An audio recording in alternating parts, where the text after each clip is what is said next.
Bonjour de Kanaki. Cette vidéo c'est pour conscientiser le peuple kanak sur plusieurs thématiques. Euh, la première thématique dont on va parler c'est le Kea Trader, le fameux bateau qui s'est échoué au large de Nengoné là.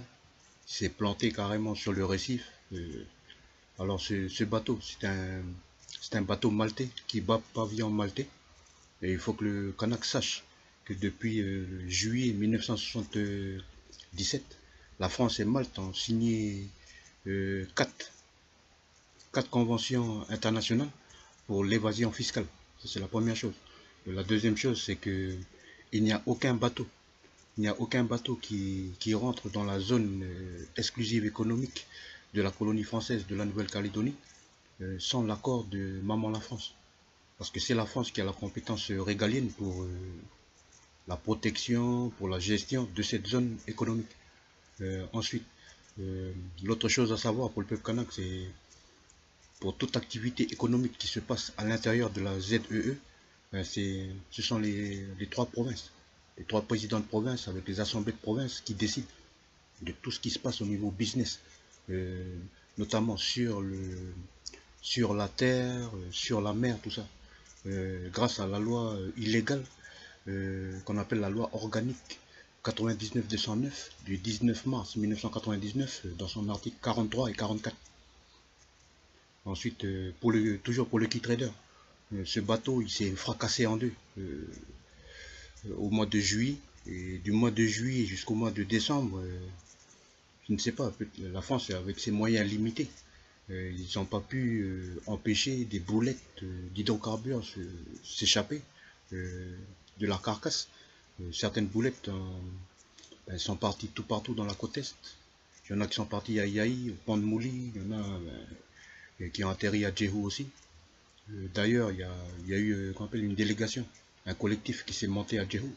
Ça s'appelle, je crois, le collectif euh, contre les boulettes d'hydrocarbures. Ils ont fait une marche le 6 décembre, mercredi 6 décembre 2017. Ils sont partis du monument américain devant le McDo, ils sont partis devant le gouvernement collégial de la COMELC en espérant pouvoir être reçus par les politiciens kanak déjà, et par les politiciens en général, pour avoir des informations sur ce que fait le gouvernement collégial pour gérer cette pollution, pour indemniser les pêcheurs, pour indemniser le business du tourisme, pour tout ça. Personne n'est venu. Ensuite, ils sont partis au congrès NC. Là, pareil, euh, aucun, aucun politicien n'est sorti.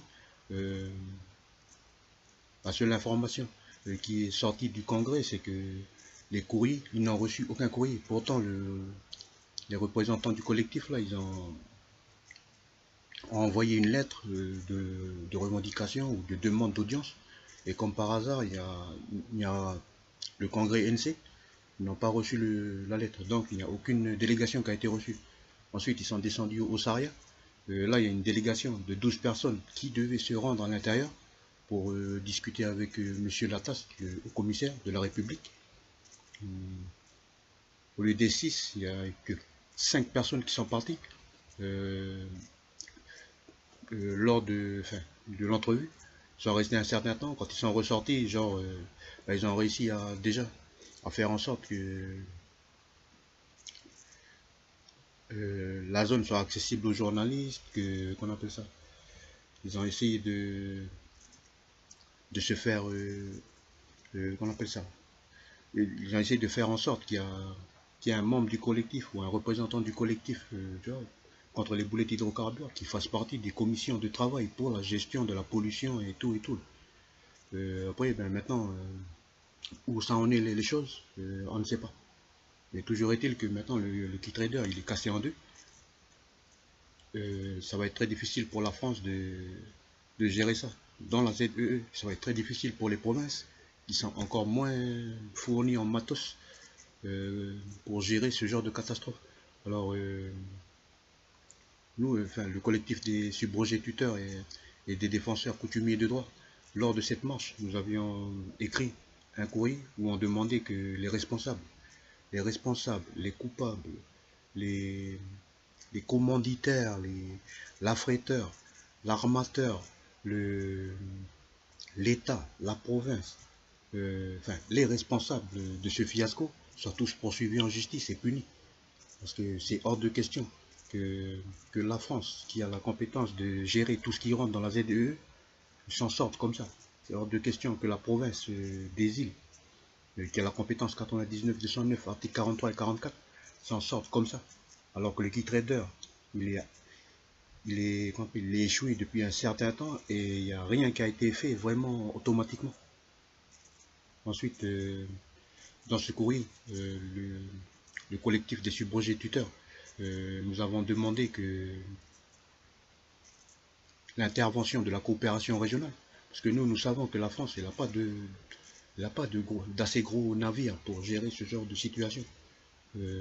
Alors, si la France est dans l'incompétence et l'incapacité de gérer cette situation, on a simplement demandé, écoutez, faites appel à la coopération régionale, faites appel à l'Australie, faites appel à la Nouvelle-Zélande, il y a la Russie, il y a la Chine, eux ils ont des gros bateaux, ils ont tout ce qu'il faut.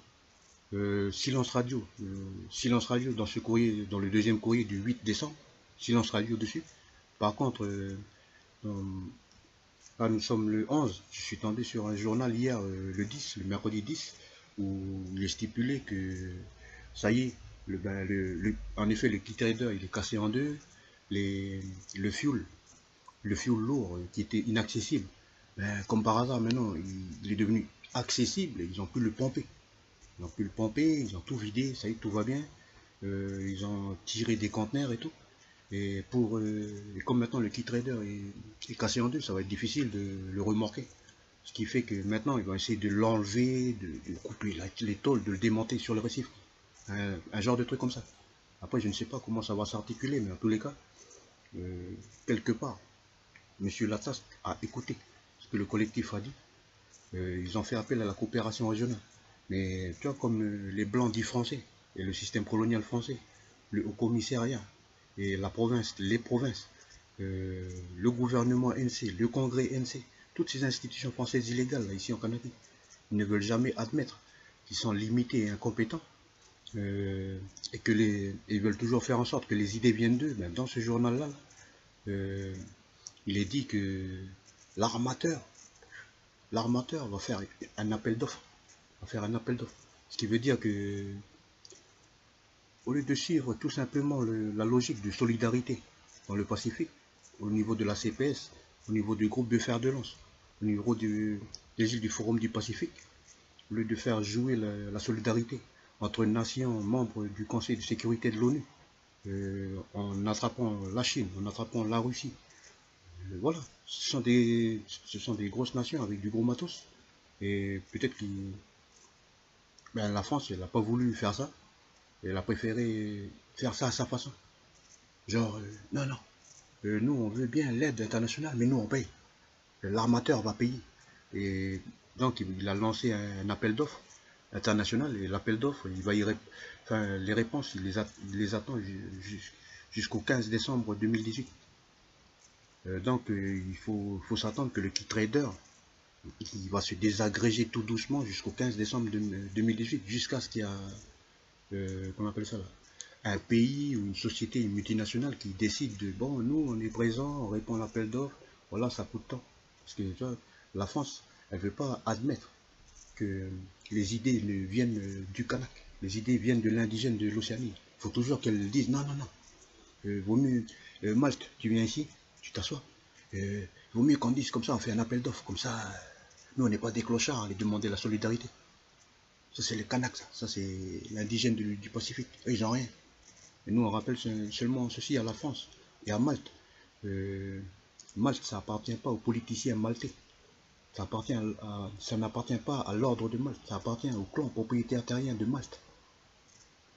Ils sont connectés au clan propriétaire terrien de la mer Méditerranée. Il faut arrêter de délirer. Et nous, on dit à la France, c'est bien de lancer des appels d'offres, c'est bien de gesticuler comme ça. Mais avant de gesticuler, de faire n'importe quoi chez quelqu'un, il faut d'abord faire la coutume. Et nous, on rappelle à M. Lataste, On rappelle à monsieur le procureur de la République, monsieur Burros.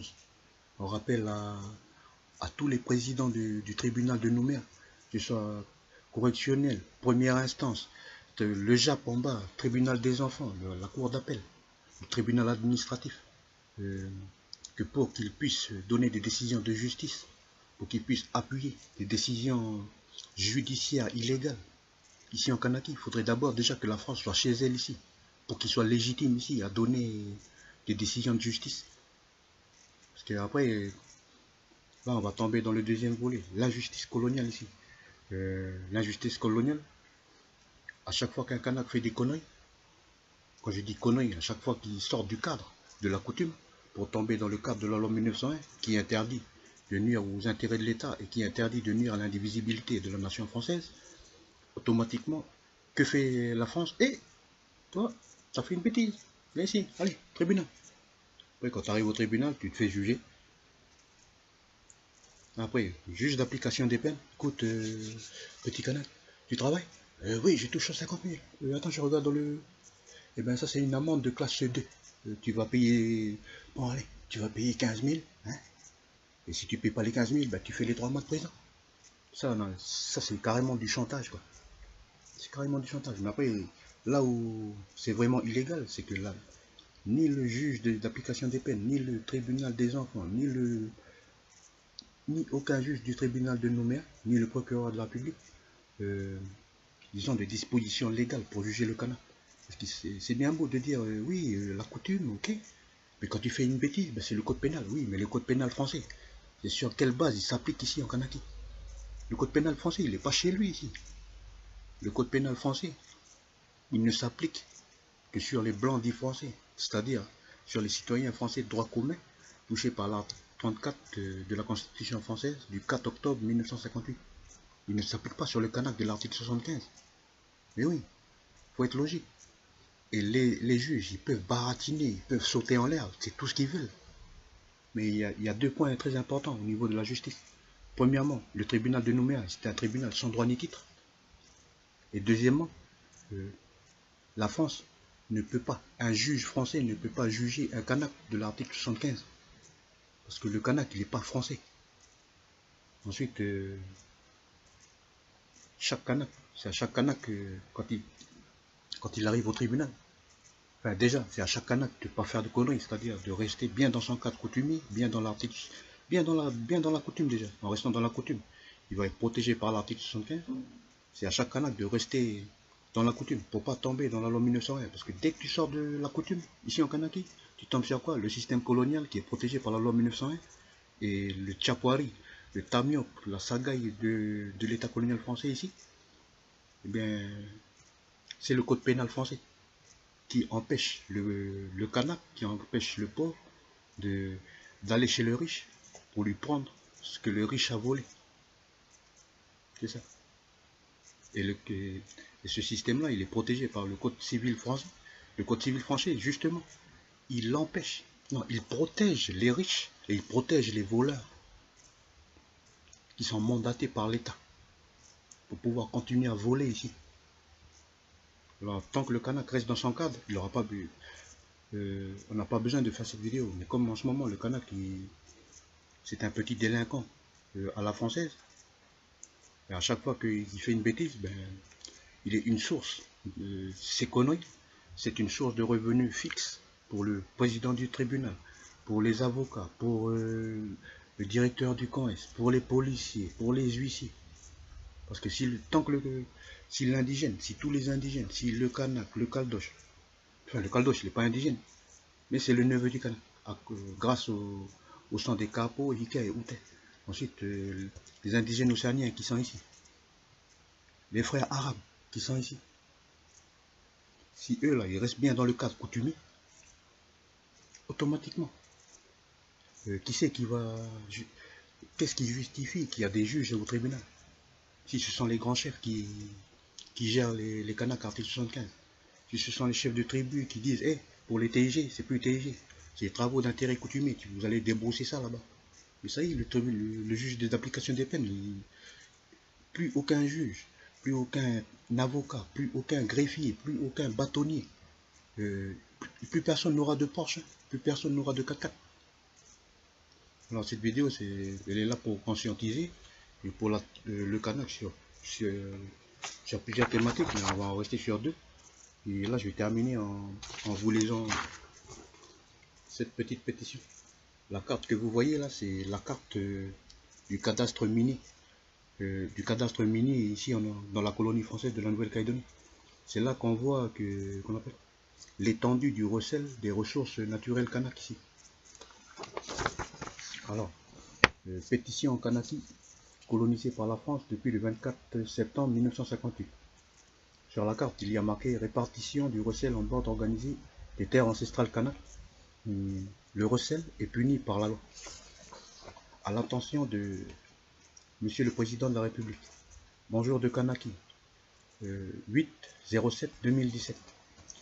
Démystification du pourquoi la France n'a aucun droit de dire ou de faire quoi que ce soit en Kanaki contre le Kanak et pourquoi elle n'a pas à y imposer la rigueur et la vigueur de la loi du blanc dit français. Selon le droit canon, la possession est une abomination devant l'Éternel. Dès l'an de grâce 250, la Gaule se commet avec le christianisme.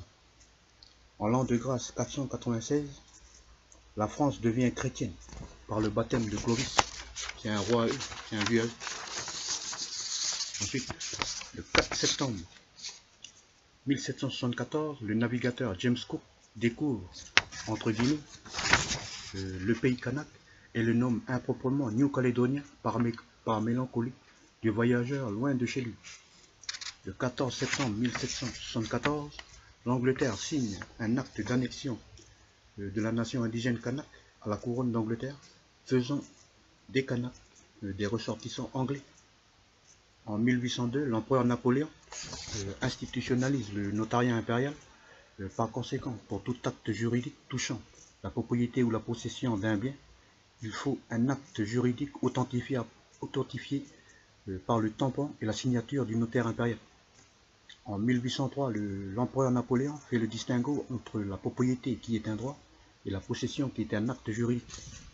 Le 1er janvier 1844, le roi Louis-Philippe, roi de France, signe le traité de protectorat le 1er janvier 1844, qui stipule qu'il s'engage à protéger la Kanaki telle qu'elle est, le Kanak tel qu'il est, ses biens tels qu'ils sont, contre tout ennemi, y compris la France. Le 24 septembre 1853, la France prend possession de la Nouvelle-Calédonie. Entre parenthèses, Kanaki est appelé Nouvelle-Calédonie par l'imitation intellectuelle à la française, fermez les guillemets, fermez la parenthèse. Or, au bas de l'acte de prise de possession de la Nouvelle-Calédonie du 24 septembre 1853, il manque 3 éléments constitutifs de la légalité dite française, qui sont, premièrement, le sceau de l'empereur et sa signature, deuxièmement, le cachet du gouvernement impérial et la signature de son président, troisièmement, le tampon du notaire impérial et sa signature. L'absence de ces 3 éléments constitutifs de la légalité dite française rend caduque, nulle et non avenue la légalité étant la légitimité de la présence de la France des ressortissants français sur la terre ancestrale appartenant au clan en Kanaki. Par conséquent, il est plus exact de nommer l'acte de prise de possession de la Nouvelle-Calédonie sous la terminologie suivante. Acte intempestif de prise illégale, de possession impudique de la Kanaki et du Kanak du 24 septembre 1853.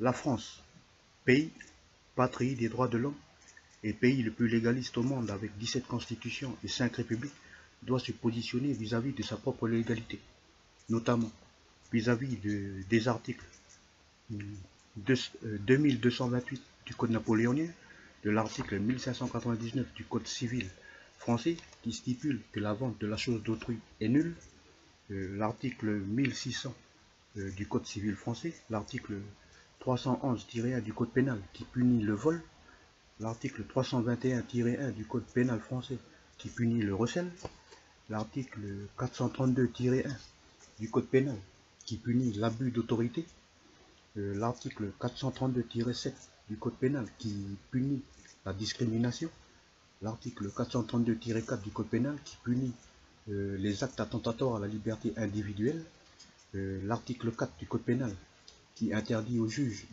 l'article 4 du Code civil qui interdit aux juges se retrancher derrière le silence.